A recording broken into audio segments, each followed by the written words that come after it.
crimes de guerra, ciência falsa, efeitos colaterais mortais e a verdade sombria sobre se eles realmente querem que você melhore. Essas são as mais insanas conspirações da Big Pharma que se mostraram verdadeiras. Número 14. A grande mídia corporativa mente ao culpar cartéis estrangeiros pela epidemia de opioides. Na verdade, a Big Pharma e o governo americano vêm conspirando para lucrar com o vício e a morte há quase um século. E tudo começou com a Segunda Guerra Mundial e um homem chamado Harry J. Anslinger, o verdadeiro arquiteto da guerra às drogas. Mas sua verdadeira guerra era só contra as drogas com as quais ele e seus amigos não podiam lucrar. Anslinger odiava tanto as drogas que virou o primeiro comissário do Federal Bureau of Narcotics. Ele manteve a liderança durante as presidências de Herbert Hoover, Franklin D. Roosevelt, Harry S. Truman, Dwight D. Eisenhower e John F. Kennedy, num mandato de 32 anos. Claramente, ele era um proibicionista apaixonado, mas havia motivações mais profundas em jogo. Segundo Norman Ohler em Tripped Alemanha Nazista, a CIA e o início da era psicodélica, Harry Anslinger fez um grande acordo em 1939 durante a Segunda Guerra Mundial. 2 anos antes da entrada oficial dos Estados Unidos, conflitos recentes mostram que a guerra sempre afeta as cadeias de suprimentos, inclusive de produtos farmacêuticos. Um dos tipos mais valiosos e perigosos de produtos farmacêuticos são os opiáceos. Anslinger, que apesar de todos os seus muitos defeitos não tinha falta de astúcia, percebeu que era apenas uma questão de tempo até que a guerra colapsasse as cadeias de suprimento de ópio. Ele fez um acordo com a indústria farmacêutica americana para investir muito na produção e estocagem de grandes quantidades dessas drogas. Era suficiente para abastecer os Estados Unidos e seus aliados na Segunda Guerra Mundial. Uma combinação de financiamento público e privado americano levou a produção de ópio no Irã, Turquia e Índia ao máximo, produzindo verdadeiras montanhas de ópio, o letal ouro marrom. Em 1942, no ano seguinte ao ataque surpresa a Pearl Harbor e à entrada oficial dos Estados Unidos na guerra, Anslinger colheu o retorno do seu investimento. Mais de 300 toneladas de ópio foram importadas para os Estados Unidos, levadas em 10 caminhões até Fort Knox e guardadas por agentes armados do Departamento Federal de Narcóticos de Anslinger. De lá, foi enviado para as empresas farmacêuticas, que o refinaram em drogas opiáceas utilizáveis. Essa visão antecipada tornou-se extremamente lucrativa. Aliados dos Estados Unidos passaram a depender dos opiáceos americanos para necessidades médicas na linha de frente, tornando a Big Pharma dos Estados Unidos a traficante de drogas do mundo aliado. Como os nazistas se envolveram nisso? Após a Segunda Guerra Mundial, o departamento de Anslinger passou a regular narcóticos ilegais em algumas das áreas aliadas da Alemanha desnazificada. Lá, ele e outros oficiais americanos conheceram a política nazista de controle de drogas. Eram eficazes, ao menos no papel, se desconsiderarmos que essas leis serviam muitas vezes como pretexto para prender judeus sob falsas acusações. Anslinger utilizou muitas dessas políticas para formular suas propostas na Comissão de Narcóticos da ONU. Afinal, se o objetivo é controlar o fornecimento, por que permitir concorrência? Como veremos na próxima conspiração, nada mudou. Número 13. De acordo com a DEA, 1 quilo de fentanil tem potencial para matar 500 mil pessoas. Em 2022, o número de mortes chegou a um pico de mais de 73 mil em apenas um ano. Pergunte a qualquer político americano, agente da lei ou figura da mídia de onde isso vem, e todos dirão o mesmo: contrabandeado por todas as fronteiras pelos cartéis de drogas mexicanos e chineses. É uma desculpa conveniente, principalmente quando você recebe propina do verdadeiro culpado. Usando um clichê, a ligação vem de dentro de casa e te oferece uma dança no colo. Na verdade, essa última parte não foi figura de linguagem, aconteceu mesmo. Um executivo farmacêutico da empresa Insight Therapeutics levou um médico de Chicago chamado Paul Madison a uma boate e eles lhe deram uma dança no colo. Tudo fazia parte de um plano maior para convencê-lo a prescrever mais do potente spray de fentanil Subsize a seus pacientes. E isso fazia parte dos mais de 70 mil dólares trocados entre a Insys e Madison por meio de dinheiro e presentes para mantê-lo como um dos principais prescritores de Subsize. Mas o que é exatamente o Subsize? É um spray de fentanil em aerossol mais de 100 vezes mais potente que a morfina. A FDA só havia aprovado o medicamento para pacientes com câncer terminal, cuja dor era tão intensa que nada mais aliviava. Isso mesmo, o Subsize é algo que você só deveria tomar se já estivesse morrendo de forma dolorosa. É por isso que ele já matou mais de 900 pessoas desde 2012. Esse era o remédio que a INSYS pressionava mais médicos a promovê-lo por meio de prescrições fora da bula. Como é tão viciante, até mesmo um novo paciente gera uma receita de 6 dígitos a longo prazo para a INSYS. Se a dança no colo já não fosse brega, o julgamento criminal dos negócios obscuros da INSYS expôs algo mais desprezível. Um videoclipe de rap que eles criaram para convencer médicos a prescreverem mais Subsys. O vídeo Great by Choice mostra 2 executivos da INSYS fazendo rap sobre sua droga mortal, enquanto um terceiro dança fantasiado de garrafa gigante de Subsys. Curiosamente, a garrafa de 1.600 microgramas a dose legal mais alta. A INSYS é uma das mais escandalosas e repulsivas em suas táticas para corromper médicos, mas faz o que toda a indústria faz. Análise da ProPublica em 2019 mostrou que médicos prescrevem mais remédios de certas farmacêuticas após receberem honorários de consultoria. Com esses números de 6 dígitos, conspirar com médicos é claramente lucrativo, mesmo que resulte em traição aos pacientes. Num setor repleto de corrupção, há várias formas de transformar doenças em mina de ouro. Número 12. Enquanto todo mundo sofria com a pandemia de Covid-19, a Pfizer estava tendo anos excepcionais, faturando 37 bilhões de dólares com sua vacina em 2021. É oficialmente um dos produtos mais bem-sucedidos da história da humanidade. 2022 foi ainda mais espetacular. Além da maior distribuição da vacina, houve também um impulso extra com o comprimido contra a Covid-19, o Paxlovid.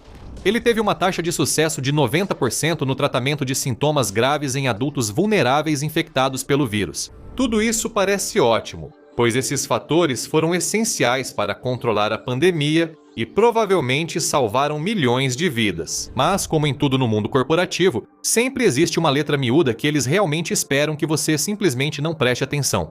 Quando se trata dessa letra miúda, quase ninguém sai mais prejudicado do que as populações empobrecidas dos países em desenvolvimento. A organização global Justice Now foi rápida em apontar que a vacina da Pfizer foi desenvolvida com a ajuda da BioNTech. A empresa alemã recebeu um bom impulso de 100 milhões de euros em financiamento de dívida do Banco Europeu de Investimento, que é público, e uma doação de 375 milhões de euros do governo alemão. Esse é o raciocínio de uma velha e triste piada sobre a indústria farmacêutica. Pagamos 2 vezes pelos nossos remédios. Primeiro, quando nosso dinheiro de impostos ajuda a desenvolvê-los por meio de contratos governamentais lucrativos. E depois, de novo, quando precisamos pagar caro para conseguir o remédio que nosso dinheiro de impostos ajudou a desenvolver. Isso é um campo minado financeiro até para americanos de classe média, sem contar os mais pobres do sul global. Um representante da Global Justice Now destacou que o desenvolvimento das vacinas de mRNA deveria ter revolucionado a resposta global à Covid. Permitimos que a Pfizer retenha essas informações médicas essenciais de grande parte do mundo e explore sistemas de saúde pública com lucros exorbitantes. A AstraZeneca forneceu sua vacina por um preço consideravelmente mais baixo, e a Moderna, para seu crédito, disse que não faria valer a proteção patentária sobre sua própria vacina. Isso permitia que pessoas em áreas carentes produzissem versões genéricas mais baratas para seus pacientes. A Pfizer nunca fez isso. Por que faria? Agora, quando há tanto dinheiro disponível para eles simplesmente pegarem, isso é lucrar com a pandemia da forma mais descarada. É como concordar em salvar alguém de um prédio em chamas, mas só se essa pessoa concordar em entregar tudo o que tem nos bolsos também. Durante a crise da Covid-19, vimos exemplos ainda mais claros disso. Grandes farmacêuticas ficaram com lucros de vacinas pré-pagas que foram canceladas. Esse tipo de falta de vergonha só existe quando se é rico, bem relacionado e sabe que nunca vai enfrentar consequências reais. A pior parte dessa conspiração de lucro acima do paciente é que nem sequer foi a única vez que a Pfizer fez isso. Para uma doença ainda mais grave e mortal que a Covid-19, usaram os mesmos truques duvidosos com medicamentos para pacientes com AIDS como o Rescriptore. Em 2003, a Pfizer desistiu de um acordo que tornaria o medicamento muito mais acessível a pessoas em países pobres afetados pelo HIV e AIDS, pois as margens de lucro eram consideradas insuficientes. Mas, ao contrário das partes envolvidas na nossa próxima verdadeira conspiração farmacêutica, pelo menos você pode dizer que eles não estavam de conluio com assassinos em massa genocidas. Número 11. A Tanabe Pharma Corporation é uma das entidades farmacêuticas mais poderosas do Japão, com origens que remontam a 1678. Exatamente. É uma empresa com quase 350 anos, devido à sua idade, fusões, mudanças de marca e ao fato de que empresas farmacêuticas parecem atrair má reputação, ela mudou de nome muitas vezes. Até 2025 era chamada de Mitsubishi Tanabe Pharma Corporation. Antes disso, ela teve muitos outros nomes, incluindo Mitsubishi Tokyo Pharmaceuticals e Well-Fied Corporation, que se fundiram em 2001. O verdadeiro objeto de interesse aqui é a Well-Fied Corporation. Essa empresa foi resultado da fusão de duas outras entidades em 1998, Yoshitomi Pharmaceutical Industries Limited e Green Cross Corporation. A Green Cross Corporation também enfrentou escândalos. No fim dos anos 1980, cerca de 3 mil pessoas contraíram HIV ao usar seus produtos sanguíneos contaminados. A tecnologia era conhecida por ser insegura, mas foi colocada no mercado mesmo assim. Mas dá para esperar algo diferente quando um dos fundadores é um dos criminosos de guerra mais brutais e sádicos da memória recente? Pois é, um dos fundadores era Masashi Kitano, o segundo comandante da Unidade 731, uma divisão de pesquisa em guerra química e biológica. Os crimes deles contra o povo chinês estão entre os mais horríveis já registrados, incluindo provocar queimaduras por frio para observar a destruição dos corpos. Eles usaram pessoas vivas como cobaias para rifles e baionetas, amputaram e vivisecaram pacientes conscientes, infectaram intencionalmente pessoas com sífilis e peste, forçaram mulheres a engravidar. As pessoas eram deixadas famintas, mutiladas, esmagadas e injetadas com sangue de animal. Listar todas as atrocidades da Unidade 731 tomaria todo este vídeo. Um dos principais responsáveis saiu impune, atuou como consultor em programas de guerra dos Estados Unidos e depois ajudou a fundar a Green Cross. Sabemos que havia mais de um membro da unidade monstruosa na equipe. Hiroshi Naito também teve forte envolvimento com a Green Cross. Ele não só esteve envolvido nas atrocidades da Unidade 731, mas também participou do esforço do governo pós-guerra para encobrir o pior dos crimes que cometeram juntos. E o mais assustador é que funcionou. Imagine assim. Seria como saber que Himmler e Eichmann morreram velhos e integravam o conselho da Pfizer. E como você está prestes a descobrir, a Big Pharma e experimentos humanos antiéticos estão longe de ser uma anomalia. Número 10. Voltamos novamente à Pfizer, que tem uma ficha criminal considerável quando se trata de conspirações farmacêuticas extremamente sinistras. Esta aqui tem um número de mortos confirmado legalmente. Em 1996, uma epidemia horrível de meningite estava devastando a Nigéria, com quase 110 mil casos e cerca de 11.700 mortes. A comunidade global, pública e privada, uniu recursos para atender à crise. Uma dessas entidades foi a Pfizer, que viu chance de resolver dois problemas de uma vez. Infelizmente, acabaram matando muito mais do que isso. A Pfizer viu o surto de meningite como oportunidade ideal para testar o Trovan em novo ensaio clínico.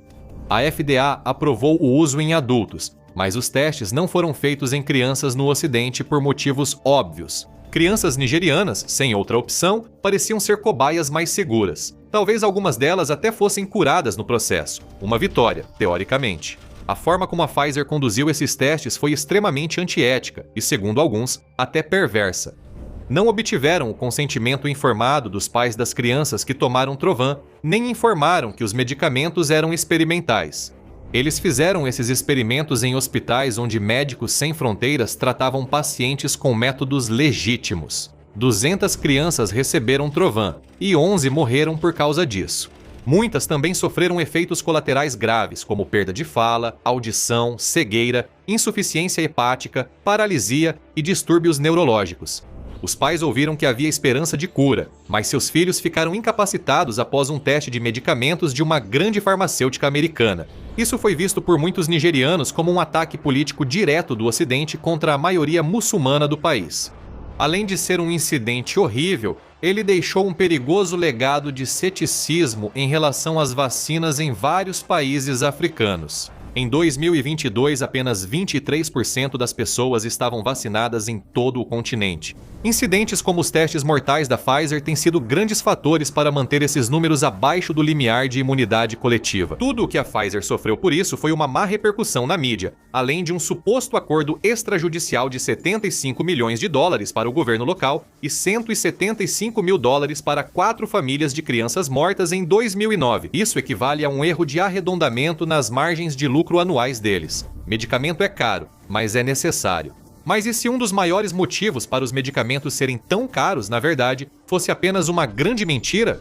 Número 9. Se você buscasse um símbolo do que o público mais despreza na indústria farmacêutica, dificilmente superaria o infame Pharma Bro, Martin Shkreli. Ele virou manchete em 2015 ao adquirir o medicamento Daraprim, vital para tratar a toxoplasmose, com sua empresa Turing Pharmaceuticals. Ele então aumentou o preço de $13,50 por comprimido para $750. Foi um dos atos mais descarados de ganância corporativa, mesmo para uma indústria que já está cheia deles.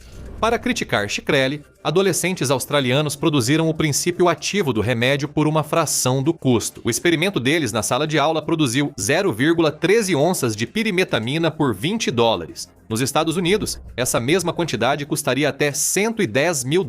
Mesmo assim, Shkreli continuou representando os piores instintos da indústria que escolheu. Ele afirmou que os custos mais altos eram necessários para inovar, devido às despesas elevadas com pesquisa e desenvolvimento, P&D. Isso era uma mentira, porque é aí que está o cerne dessa conspiração. As empresas farmacêuticas adoram exagerar os custos de P&D. Isso lhes dá a oportunidade de aumentar o preço de seus medicamentos no final das contas. Não só o P&D é muito menor do que eles dizem, como geralmente gastam cerca de 1/3 do valor em P&D para cada medicamento, em comparação ao que gastam em marketing desse mesmo medicamento. Segundo o relatório Mitos do P&D, o caso contra a tática alarmista sobre P&D da indústria farmacêutica, da organização Public Citizen, a Big Pharma investe só 1/5 do que declara em P&D de medicamentos. Boa parte desse custo também é bancada pelo contribuinte. Em 1995, cientistas financiados pelos contribuintes dos Estados Unidos realizaram ao menos 55% dos projetos de pesquisa que levaram à descoberta e ao desenvolvimento dos 5 medicamentos mais vendidos, segundo o Instituto Nacional de Saúde. A indústria farmacêutica gosta de dizer que custa $2,6 bilhões para levar um medicamento do laboratório ao mercado, o que é um exagero absurdo. Isso se baseia em um estudo falho do Centro Tufts para o estudo do desenvolvimento de medicamentos, que não foi transparente sobre o tamanho da amostra e os métodos de pesquisa. Pesquisas independentes apontam que os custos medianos de uma fase bem-sucedida de ensaio clínico são provavelmente de cerca de $19 milhões.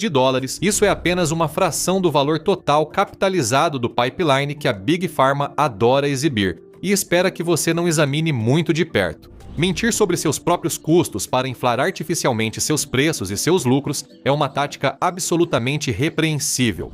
O perigo real surge quando a Big Pharma mente para te convencer a tomar um remédio que você não deveria.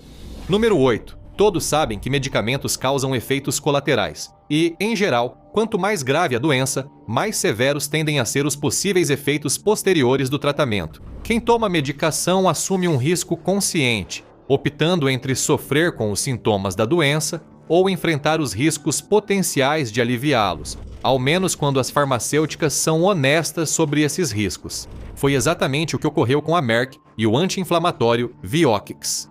Segundo a União dos Cientistas Preocupados, a Merck utilizou métodos falhos e tendenciosos para exagerar os efeitos positivos do medicamento.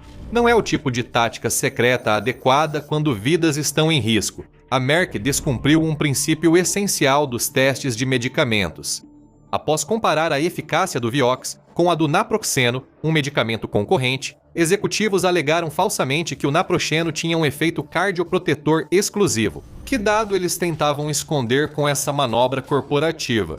Bem, pode ser o fato de que foi comprovado que o Vioxx aumentava o risco de ataques cardíacos em pacientes em cerca de 400%.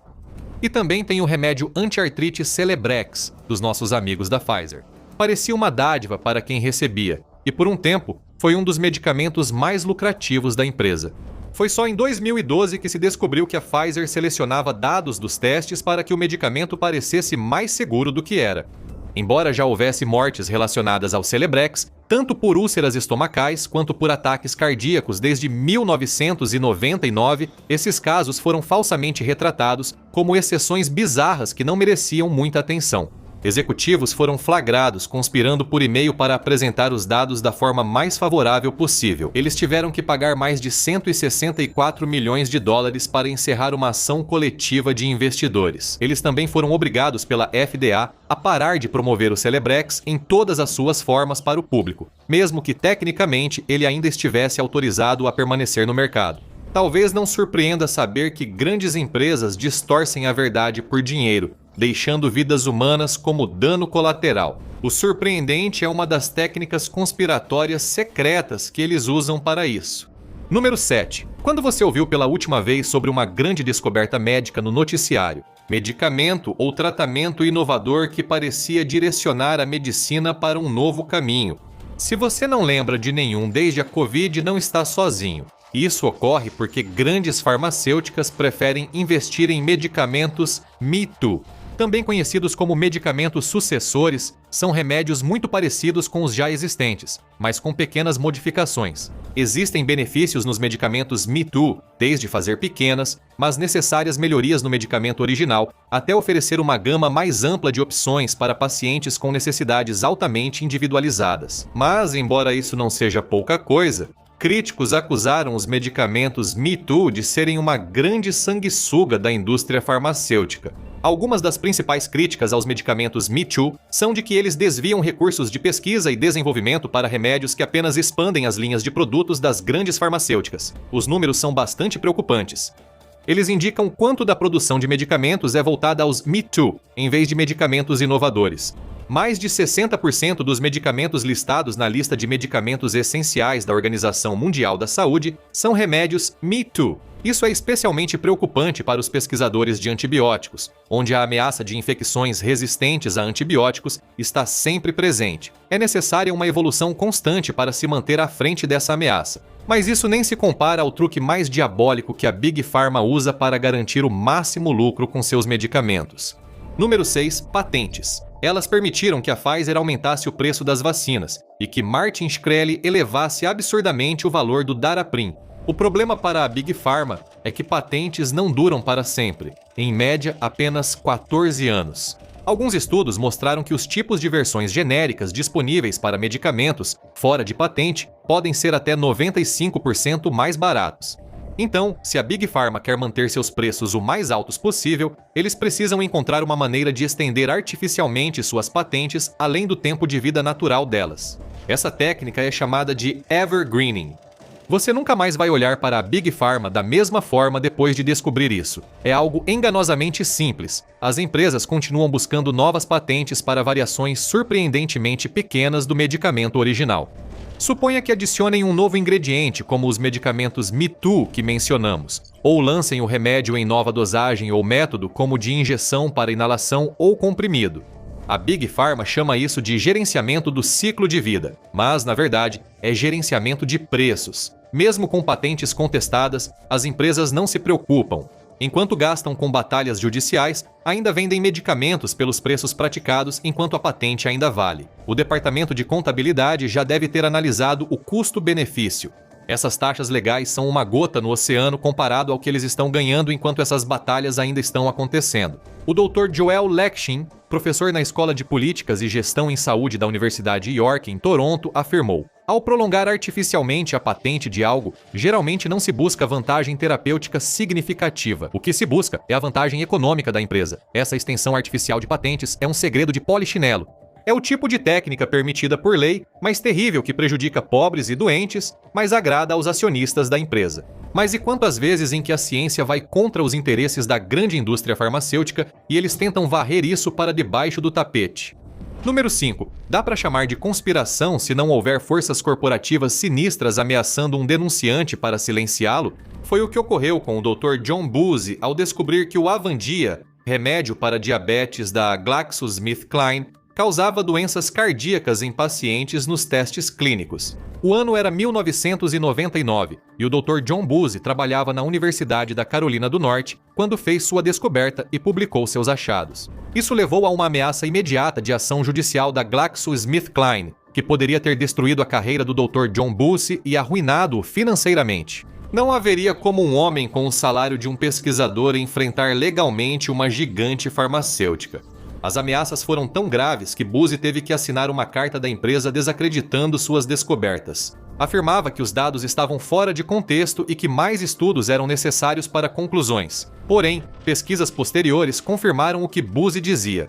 Avandia realmente era incrivelmente perigoso, e, como resultado de tudo isso, a FDA exigiu o recolhimento de todo o Avandia. Em 2010, a GlaxoSmithKline sabia que seu medicamento estava destruindo o coração das pessoas, mas escondeu isso por 11 anos devido ao lucro. Quantas vidas eles destruíram enquanto lucravam milhões ou bilhões? Encobrimentos como esse são coisa de pesadelo, mas conseguimos pensar em um produto que chegou às prateleiras de verdade e que, de alguma forma, é ainda mais assustador do que tudo isso. Número 4. Aqui estão duas palavras que realmente não deveriam estar próximas uma da outra: talco para bebês e amianto. Mas o gigante farmacêutico americano Johnson combinou essas duas coisas e escondeu que sabia disso, mesmo sabendo que isso matava pessoas há décadas. Relatos de mesotelioma, uma forma rara e incrivelmente agressiva de câncer, começaram a aparecer em mulheres que não tinham exposição ao amianto no ambiente de trabalho. As pessoas começaram a se perguntar o que havia em comum. Poucos poderiam imaginar que o culpado era o talco contaminado com amianto, exceto a própria Johnson.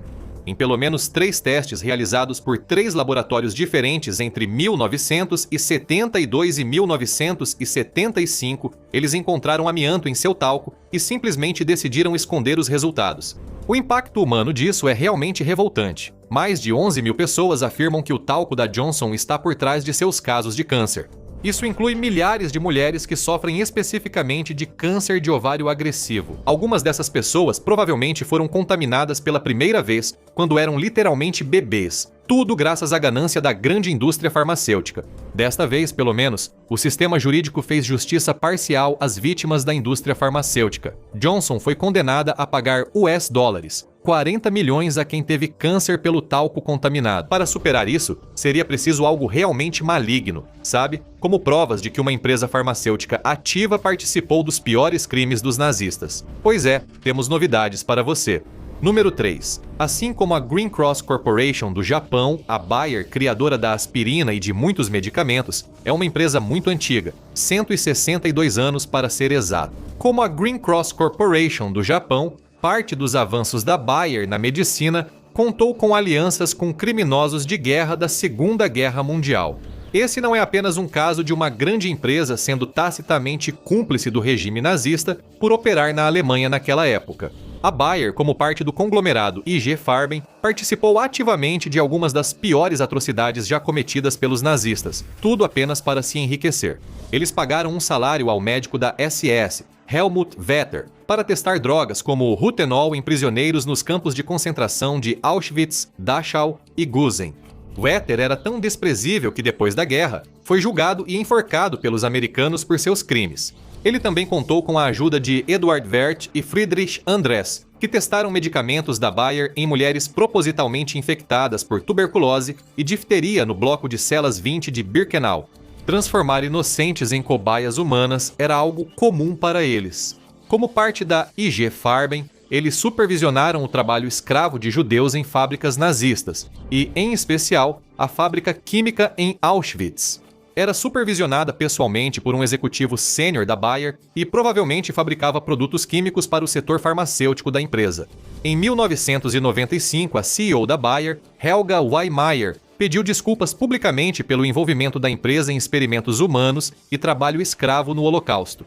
Este vídeo provou que muitas empresas farmacêuticas têm passados profundamente sinistros, mas elas gostam de insistir que entraram na linha e não têm mais esqueletos no armário. Atualmente, quando elas erram, é apenas um acidente, certo? Bem, exceto pelo número 2. Uma das empresas farmacêuticas mais perigosas que já existiu foi a infame Purdue Pharma, pertencente e administrada pela família Sackler. Como arquitetos da epidemia de opioides nos Estados Unidos, provavelmente causaram mais mortes coletivas do que todos os assassinos em série dos últimos 200 anos somados. Tudo isso por causa de um medicamento, Oxycontin. Ele foi comercializado como uma alternativa menos viciante em relação a outros analgésicos disponíveis no mercado. Mas a Purdue sabia que isso era mentira. Sabiam que o remédio era esmagado e inalado como droga recreativa perigosa. Não se importavam, pois havia dinheiro a ganhar. Não importava quantos corpos fossem empilhados para isso. O New York Times descobriu um documento do Departamento de Justiça que provava, sem sombra de dúvida, que a Purdue sabia da existência de usuários recreativos de Oxy desde 1996. O diretor jurídico da Purdue Pharma, Howard R. Udell, escreveu no início de 1999 a outro executivo: já encontramos referências ao abuso dos nossos opioides na internet. Em público, diziam o contrário, enquanto promoviam fortemente os comprimidos. Em 2007, a Purdue se declarou culpada por rotulagem indevida. Mas, naquele momento, o estrago já estava feito, e centenas de milhares já tinham morrido por causa da epidemia de opioides. É difícil não relacionar tudo isso a essa conspiração terrível, cruel e gananciosa. Por pior que isso pareça, ainda existe uma prova absolutamente condenatória. Número 1. Apesar das preocupações éticas, a biotecnologia e a terapia genética parecem ser o futuro da medicina para muitas doenças.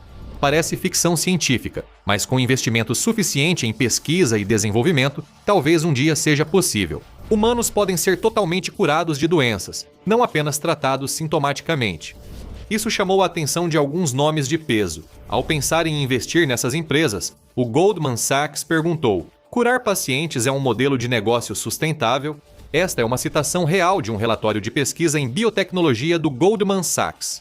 Trata-se de parte de uma citação mais longa do analista Salvini Richter. Esses tratamentos trazem uma visão diferente sobre receita recorrente em comparação às terapias crônicas. Apesar de ser muito valioso para pacientes e sociedade, isso pode ser um desafio para desenvolvedores de medicamentos em busca de fluxo de caixa sustentável.